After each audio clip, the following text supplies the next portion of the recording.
Noah Brown, a young businessman and company owner, changed into an old shirt and worn-out sneakers, disguising himself as a homeless man. To find out the reason behind his company's poor performance during the secret mission, what he discovered through the employees astonished him. Noah Brown sometimes allowed himself to be late for work, and from time to time, he would choose to stay at home a little longer and arrive at the office a bit later than usual. Even though he was both the manager and the owner of the company, Noah's father worked as an engineer in a light industry factory, working 12 hours a day and taking on extra jobs to provide for his son's needs. Noah's mother passed away when he was only 5 years old, so his future childhood memories revolved around his father. Simon Brown instilled in his son a love for hard work and taught him many things that contributed to his success. Of course, Noah's achievements didn't happen overnight.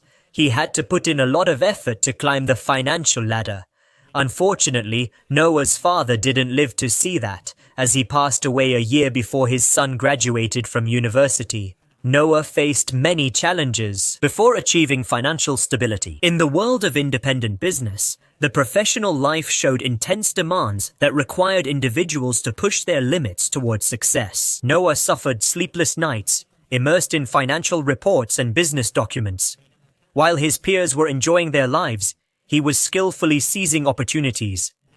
Noah earned the respect of his subordinates for his gentle and forgiving nature. One day, while reviewing the quarterly reports, the young man noticed a persistent shortage of labor, especially among workers like loaders and manual laborers, which was unusual. Given the nature of these required roles, Noah wondered about the reason for this sudden shift. Deputy Ethan just shrugged in response. "Things are complicated now, Mr. Brown. People don't want to do hard work and they're demanding high wages." Noah frowned and said, "Well, then raise their wages. What's the problem?" Ethan nodded in agreement, but he kept complaining about competitors and workers who overestimate their value. Noah felt there was more to the story, and Ethan hadn't revealed everything. Noah thought about various plans and approaches, hoping to discover the truth as soon as possible. At that moment, they were showing a movie on television about spies disguised as meaningless people, homeless, watching their target without fear. This inspired Noah. What if he disguised himself as a homeless person? Then you came to work at a private company to evaluate the employees' reactions and see the company's operations from the inside. This idea attracted Noah a lot, to the extent that he immediately started implementing it. The businessman started first by finding some old clothes in the garage, covered them with dust to give them a dirtier look, and put on an old pair of sneakers. Noah looked at his reflection in the mirror, and after thinking, he added a baseball cap with a broken visor to his outfit, nodding in satisfaction, saying, "This is what I need now. A little makeup on my face and it will be impossible to recognize me." To avoid arousing suspicion in his deputy, Noah told Ethan that he would be going on a long business trip, estimating about a week away. Ethan immediately volunteered to take over the boss's duties, as he had done many times before. After saying goodbye to his colleagues, the young businessman left the office. The next day, he returned to the office disguised as a homeless man, looking for any kind of work. After seeing a job advertisement on the door of the Human Resources Department, the disguised businessman firmly opened the door. The Human Resources manager gave him a clear look of disdain, but she didn't say anything, waiting for him to start the conversation. During the conversation, Noah carefully adjusted his voice. He muttered that he wanted to apply for a job as a loader in the warehouse. The Human Resources manager raised her eyebrow in surprise. "A loader? Did I hear you correctly?" "Yes, ma'am, that's right. A loader," the woman scoffed. "Have you looked at yourself in the mirror? Why would a company like ours need someone like you? You can go beg, ask for donations, or collect bottles or something like that." Noah felt insulted and found himself speechless. He wasn't expecting a warm welcome, but this was too much. After leaving the closed office, he noticed one of the loaders at his company, and the worker didn't seem to be in a better state than Noah himself, which indicated that the human resources manager's rejection had a different reason. Noah called out to the worker. The worker looked around before approaching the disheveled man. "What do you want?" Noah looked into the man's eyes and asked him, "What can you tell me about this company?" The worker paused, shook his head, and said, "No, I don't recommend getting involved with this company. The team of workers is small, but the workload is huge.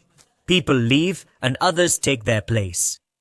Then Noah asked, unable to contain his curiosity, "And why doesn't management hire more people?" The worker gave Noah a reproachful look, as if he were talking to someone very naive. "Isn't that obvious? They keep the money and throw all the work on the workers they hire. I bet the owner doesn't know anything about this. I've only seen Noah Brown once, and even then, it was just in passing. I can't say anything bad about him. He seemed like a decent man, but he's so busy that he doesn't deal with ordinary workers. And about his deputy, what about him? What's his name?" "Ethan." The worker glanced around warily and said, "You shouldn't mention him here." "Hey, friend, he's not a good man. He could fire you on the spot. Maybe you don't care about that, but I have a family to support, so keep your mouth shut. They say he's targeting the owner's position, but don't tell anyone. Got it?" Noah gave a thumbs up in agreement, understanding what the man said. The disguised businessman came to some disappointing conclusions. It turned out there was a group of traitors in his company, led by none other than Ethan Douglas. He was the one who gave the order not to hire new workers. Productivity dropped and the company's losses increased. But why would Ethan do that? Isn't the salary enough for him? Noah wondered. After talking to several other employees in the company, the undercover businessman decided to confront the conspirators.